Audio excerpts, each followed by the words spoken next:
Thanks to Ford for powering our CES coverage. Taking a look at the Droid 4. We've seen this guy, heck, we've even had one of its non-working dummy units in the Techno Buffalo offices. Here we've got in its final production form. Let's go ahead and run through the specs and give you some first impressions. All right, so first and foremost, this is definitely the lightest Droid. Much lighter in the hand than the outgoing Droid 4, but an outgoing Droid 3 rather. Big difference here though is the keyboard. I've never been the biggest fan of the previous generation Droid's keyboard. This one did away with that sort of single film over a little bit of raises. These are actually individual keys, and you've got a full number row. If you look at it from the profile, there's a little bit of raise. There's a great amount of key throw. The keys here really feel nice. One of the better keyboards that I've used recently. One knock on it though, sliding mechanism is not spring loaded, so you gotta push it all the way up.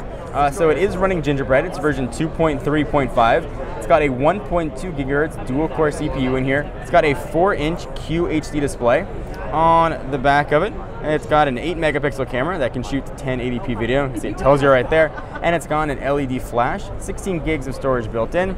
And of course, what's become a sort of hallmark of that Droid name is that QWERTY keyboard. So this is the original Droid, not a Droid Charge or a Droid Razor. This is just a straight up Droid. On the left hand side, that's where your charging and HDMI out are going to live. On the bottom, noise canceling microphone. On the right hand side, we've got volume up and down. On the top, power and lock button lives right in the middle. 3.5mm headset jack and front facing camera. The phone feels pretty zippy and is very nicely spec'd and augmented by 1 GB of RAM. It's got Motorola's, don't really call it Moto Blur anymore, with all kinds of widget configurations on here. Go ahead and show you some of these. Jump from home screen to home screen if you just hit the home button. Pick where you want. Let's go ahead and jump into settings and go check out About Phone. You can see that 2.3.5 to prove that I'm not a liar.